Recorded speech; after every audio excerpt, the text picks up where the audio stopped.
Hi everyone, एक और नए दमदार वीडियो में आप सभी का स्वागत है। तो साथ ही आपने अभी तक पिछले वीडियो को नहीं देखा है तो जाइए चैनल के प्ले लिस्ट में, वहां पर आपको सभी वीडियो मिल जाएगा। तो आज की इस वीडियो क्लास का हमारा पहला प्रश्न है, तीन लड़कों का गणित में औसत स्कोर 30 है। यदि किसी चौथे लड़के का स्कोर भी इन तीनों के कुल स्कोर में मिला दिया जाए तो औसत घटकर 25 हो जाता है। तो उस चौथे लड़के का स्कोर क्या है? जैसे शुरुआत में कितना है कि तीन लड़कों का जो औसत स्कोर है वो यहाँ से दिया है 30 है, यानी कि तीन बॉय का एवरेज स्कोर जो है वो यहाँ से दिए कि 30 है। तीन लड़कों का जो कितना हो जाएगा, ये अंकों का यहाँ से हो जाएगा 30 या 90 हो जाएगा। ठीक है, फिर आगे दिया है कि यदि किसी चौथे लड़के का स्कोर भी इन तीनों के कुल स्कोर में मिला दिया जाता है, यानी कि 90 में एक तो चौथा लड़का को स्कोर मिला दिया जाता है तो कितना औसत हो जा रहा है, यहाँ से औसत हो जा रहा है घटकर 25 हो जा रहा है। तो जो कितना हो जाएगा 25 इंटू का टोटल लड़के कितना हो जा रहा है, तीन ठो पहले थे और एक ठो बाद में मिल गया है, यानी कि 4 हो जाएगा। ठीक है, जैसे 90 प्लस का बी यानी कि बॉय बराबर में 25 चौके 100 हो जाएगा। तो ऐसे चौथे लड़का का जो स्कोर हो जाएगा वो 100 माइनस का 90 यानी कि 10 हो जाएगा, ये चौथे लड़के का स्कोर। अगला प्रश्न है कि किसी त्रिभुज का क्षेत्रफल ज्ञात कीजिए जिसकी दो भुजाओं की माप 12 सेंटीमीटर तथा 16 सेंटीमीटर है तथा अंतर्गत कोण 60 डिग्री है, वर्ग सेंटीमीटर में इसका एरिया ज्ञात करना है। तो किसी त्रिभुज का जो एरिया होता है, एरिया वो होता है हाफ इंटू का ए बी साइन थीटा होता है। ठीक है, जैसे हाफ हो जाएगा ए बी यानी कि ए का मान कितना हो जाएगा, पहला भुजा है 12 सेंटीमीटर का, दूसरा है 16 सेंटीमीटर का, और साइन थीटा का मान कितना है यहाँ से 60 डिग्री का। ठीक है, तो यहाँ से 2 छक्के 12, 16 छक्के 96, यानी कि 96 इंटू का साइन 60 का मान कितना होता है √3 बटा में 2, तो यहाँ से √3 और बटा में 2, तो 48 दूनी 96, इसका एरिया हो जाएगा 48√3 सेंटीमीटर स्क्वायर, इसका एरिया हो जाएगा। ठीक है, अगला प्रश्न है कि ए तथा बी दो नल हैं जो किसी टंकी को क्रमशः 10 मिनट तथा 20 मिनट में भर सकते हैं।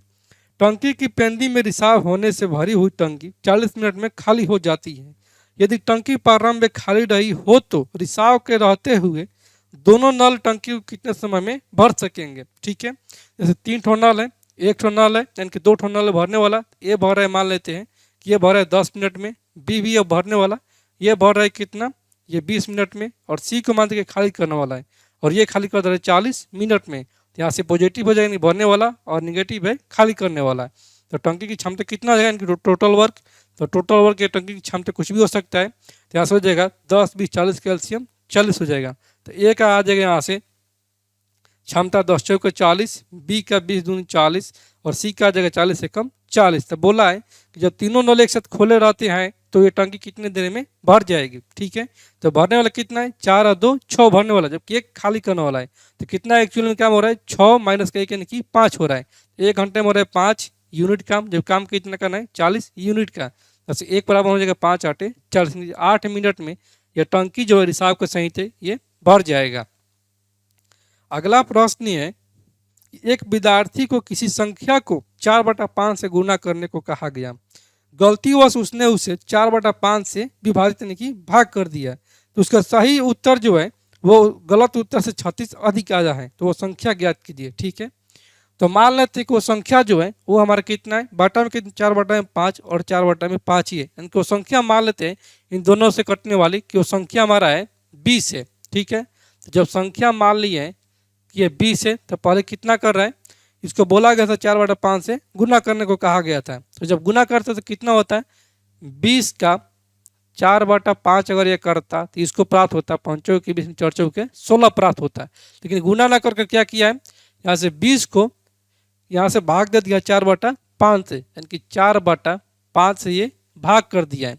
यहाँ से हमारा हो जाएगा ये 4 5 20 और ये 5 25 इनके 25 ये प्राप्त कर लेता है। तो इन दोनों का अंतर कितना है 25 और 16 का अंतर 9 है, और इसी 9 का मान कितना दिया प्रश्न में, यहाँ से दिया कि ये 36 अधिक है, यानी कि यहाँ से ये 36 हो जाएगा। तो एक का मान हो जाएगा 9 चौके 36। तो पूछा है यहाँ से कि वो संख्या कितनी है, तो संख्या कितना माने यहाँ से 20 माने है, तो यहाँ से 20 बराबर में हो जाएगा 4 × 20, यानी कि वो संख्या जो है वो हमारा 80 है। ठीक है, अगला प्रश्न है कि किसी परिवार के 6 सदस्यों की औसत उम्र 22 वर्ष है। यदि सबसे छोटे सदस्य की उम्र 8 वर्ष है तो इस सदस्य के जन्म के ठीक पूर्व परिवार की औसत उम्र ज्ञात कीजिए। ठीक है, तो कितना है, किसी परिवार के 6 सदस्यों का, तो 6 सदस्यों का जो एवरेज दिया है, 6 सदस्यों का एवरेज, और यहाँ से दिया कि ये 22 है, तो 6 सदस्यों की आयु का योग कितना हो जाएगा, योग यहाँ से हो जाएगा ये 22 इंटू का 6 यानी कि 132 हो जाएगा। जिसमें कि आगे प्रश्न में कि सबसे छोटे सदस्य की उम्र 8 वर्ष है, तो सबसे छोटे सदस्य की उम्र कितना है, 8 वर्ष है। ठीक है, और बोला है तो इस सदस्य के जन्म के ठीक पूर्व, तो 8 वर्ष पहले के इसका पूछा है कि परिवार की औसत उम्र ज्ञात कीजिए। तो 8 वर्ष पहले, तो 8 वर्ष यानी कि समय से घटेगा 8 वर्ष, तो कितना हो जाएगा, 8 छक 48 यहाँ से घट जाएगा। तो 48 यहाँ से घटाएंगे तो यहाँ से हमारा जाएगा 12 में से 8 जाएगा 4, और 12 में से 4 जाएगा तो ये हो जाएगा 8 यानी कि 84 हो जाएगा। ये 8 वर्ष पहले 5 सदस्यों के आयु का योग हो जाएगा। ठीक है, ये 5 सदस्यों का योग है। तो यहाँ से एवरेज पूछा, तो एवरेज यहाँ से हो जाएगा 84 और बॉटम हो जाएगा 5, यहाँ से हमारा जाएगा 16 5 80। ठीक है, 4 यानी कि 5 8 40, 16.8 वर्ष जो है वो 5 सदस्यों की आयु का औसत है। अगला प्रश्न है कि 10,000 रुपये के एक भुगतान आदेश पर एक व्यक्ति के पास विकल्प के रूप में 10%, 10% और 30% के 3 क्रमिक छूटे और 40%, 5% और 5% के 3 क्रमिक छूटे हैं। बेहतर विकल्प का चुनाव कर वह बचत कर सकता है कितने रुपए का। ठीक है, जैसे 3 तो परसेंटेज है, जबकि पहला कितना है छूट, यहाँ पर 10%, दूसरा भी है 10%, और फिर कितना है, ये 30% है। ठीक है, तो इसका पहले एकल छूट ज्ञात कर लेंगे, तो एकल छूट हो जाएगा 10 और 10 20। ठीक है, और माइनस का 10 गुने 10 और बॉटम हो जाएगा 100, यहाँ से 10 दाएं का 100। ठीक है, यानी कि यहाँ से एकल छूट कितना हो जाएगा, 19 आ जाएगा। फिर यहाँ से निकालेंगे 19 और 30 का, तो इसका कितना हो जाएगा, 19 और 30 यानी कि ये हो जाएगा 49। ठीक है, और माइनस का 30 इंटू का 19 और बॉटम हो जाएगा 100। यहाँ से एक दूसरे के कैंसिल आउट, यानी कि 49 और माइनस का 29 संतान के 5.7 हो जाएगा। तो यहाँ से हो जाएगा पॉइंट का 3 की 6 हो जाएगा। ठीक है, तो ये 43.3% यहाँ से पहल का हमारा हो जाएगा एकल छूट। ठीक है, दूसरे का कितना है, दूसरे का यहाँ से कि 40%, 5%। ठीक है, और आगे कितना 5% का है, इसका अगर एकल छूट निकालेंगे तो 40 है 5 45%। ठीक है, और माइनस का 40 इंटू का 5 और बटे में हो जाएगा ये 100। तो यहाँ से हो जाएगा एक जो से कैंसिल आउट, और ये 5 दूनी 10 2 दूनी 4, यानी कि यहाँ से हमारा जाएगा कितना 43, और फिर यहाँ से होगा 43 और प्लस का 5। ठीक है, यानी कि 48, और माइनस का हो जाएगा 43 इंटू का 5 और बटे में हो जाएगा 100, यानी कि 48 और माइनस का हो जाएगा यहाँ से ये 5 आई 15। ठीक है, 5 के 20 और 1 21, यानी कि 2.15 यहाँ से इसका हो जाएगा। यहाँ से कितना हो जाएगा 85 हो जाएगा, यहाँ से हो जाएगा 3। ठीक है, तो 3 और यहाँ पे कितना है 48 है, तो यहाँ से हो जाएगा हमारा ये 45.85 का हो जाएगा। तो इन दोनों का अंतर कितना है, यानी बेहतर चुनाव जो इसका हो जाएगा वो छूट पाने के लिए ये दूसरा का वाला हो जाएगा। ठीक है, लेकिन बचत कितना करेगा, तो 43.3% और माइनस करेंगे 45.85%। इसका अंतर कितना हो जाएगा, ये है 30। यहाँ से 85 में से 30 जाएगा तो ये हो जाएगा 5। ठीक है, और 8 में से 3 जाएगा तो ये हो जाएगा 5 पॉइंट का। यहाँ से 45, तो 45 और 43 का अंतर कितना हो जाएगा 2 हो जाएगा। 2.55% का छूट प्राप्त करेगा, और किससे प्राप्त करेगा, तो ये प्राप्त करेगा 10,000 रुपये से, और बॉटम यहाँ से हो जाएगा कितना ये 100, यहाँ से दशमलव हटेगा तो फिर यहाँ से हो जाएगा 2 जीरो और। ठीक है, तो यहाँ से हमारा जाएगा ये 4 जीरो से 4 जीरो कैंसिल करेंगे, 255 रुपये का ये बचत कर लेगा। ठीक है, बेहतर विकल्प चुनने के बाद अगला प्रश्न है कि गायों और मुर्गियों के एक समूह में टांगों की संख्या जो है वो सिरों की संख्या के 2 गुने से 14 अधिक है, तो गायों की संख्या कितनी है।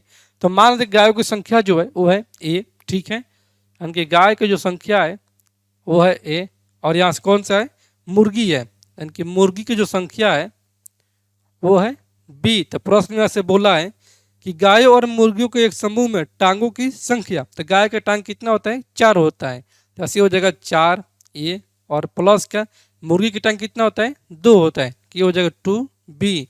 और ये जो है ये बराबर किसके, जीरो की संख्या के, यानी कि ए प्लस बी की संख्या के दोगुने से कितना अधिक है, तो ये अधिक है 14। तो यहाँ से हो जाएगा 14। तो यहाँ से हमारा जाएगा 4a प्लस का 2b बराबर में 2a प्लस का 2b और प्लस का ये हो जाएगा 14। तो प्लस का 2b प्लस का 2b cancel out, 4a minus का 2a यानी कि 2a बराबर में यहाँ से बच जाएगा 14। तो यहाँ से a का मान आ जाएगा 7 दूनी 14। तो यहाँ से गाय की संख्या कितना आ गया, ये हमारा आ गया 7 आ गया। ठीक है, जबकि पूछा यहाँ से क्या, पूछा गायों की संख्या, तो गाय की संख्या हमारे यहाँ से हो जाएगा 7 हो जाएगा। अगला प्रश्न है, एक मालगाड़ी दिल्ली से मुंबई के लिए औसतन 40 किलोमीटर प्रति घंटा की रफ्तार से चलना आरंभ करती है। 2 घंटे के बाद एक एक्सप्रेस ट्रेन दिल्ली से मुंबई के लिए औसतन 60 किलोमीटर प्रति घंटा की रफ्तार से समांतर ट्रैक पर उस मालगाड़ी के पीछे प्रस्थान करती है। तो दिल्ली से कितनी दूरी पर एक्सप्रेस ट्रेन मालगाड़ी से मिलती है। ठीक है, यहाँ से 2 ठो ट्रेन है जो कि चलती है दिल्ली से मुंबई की ओर। तो मान कि यहाँ से हमारा हो गया दिल्ली, ठीक है, दिल्ली, और यहाँ से हो जाएगा ये मुंबई हो जाएगा, मुंबई। ठीक है, 2 ठो ट्रेनें हैं। एक ठो ट्रेन की चाल कितना है, पहली ट्रेन की यहाँ से चाल जो दिया है वो 40 किलोमीटर प्रति घंटा है, तो 40 किलोमीटर प्रति घंटा हो जाएगा। दूसरे का कितना दिया है, दूसरा के यहाँ से चाल दिया कि 60 किलोमीटर प्रति घंटा है, 60 किलोमीटर प्रति घंटा है। और यहाँ से प्रश्न में आगे दिया है कि 2 घंटे के बाद, यानी कि 40 के जो स्पीड से चल रही है ये 2 घंटा आगे चल देती है। तो 1 घंटा में चल रही है जब ये 40 किलोमीटर, तो 2 घंटे में कितना चलेगी, 40 दूनी 80 किलोमीटर चलेगी। ठीक है, और इसी 80 किलोमीटर को कवर करेगी कौन, ये 60 की स्पीड चलने वाली ट्रेन है। और यही प्रश्न पूछा है कि दिल्ली से कितनी दूरी पर एक्सप्रेस ट्रेन मालगाड़ी से मिलती है। ठीक है, कितनी दूरी पर, तो यहाँ कितना हो जाएगा, दोनों समांतर ट्रैक पर चल रही है तो दोनों का रिलेटिव स्पीड हो जाएगा, घट जाएगा, 60 और 40 का अंतर 20 हो जाएगा। तो 20 बराबर में डी कितना गया, 80 किलोमीटर आगे चल जाती है, तो इसी 80 किलोमीटर को तय करेगी। और बटे में हो जाएगा टी यानी कि टाइम, तो 20 चौके 80, यानी कि इन दोनों के मिलने का जो समय है वो 4 घंटा है। लेकिन यहाँ से पूछा है क्या कि ये दूरी कितने दूरी में मिलेगी, तो 40 की स्पीड तो आगे भाग रही है, लेकिन पीछा कौन कर रही है, 60 प्लस कर रही है। तो इसी 60 को जो चलेगा ये 4 घंटे चलेगा, तो ये हमारा उस दूरी को कवर करेगा और यहाँ से मिल जाएगा। तो ऐसे दूरी यानी कि डिस्टेंस हो जाएगा कितना, ये 60 किलोमीटर प्रति घंटा चल रही है और चलना कितना है, 4 घंटा। 240 किलोमीटर की दूरी पर ये ट्रेन एक दूसरे को मिल जाएगी। तो साथ ही मैं उम्मीद करता हूँ कि आज के वीडियो क्लास आप लोग को पूरी तरह से समझ में आ गया होगा। और आपने अभी तक इस चैनल को सब्सक्राइब नहीं किया है तो आप लोग इस चैनल को सब्सक्राइब करें, लाइक करें और कमेंट करें।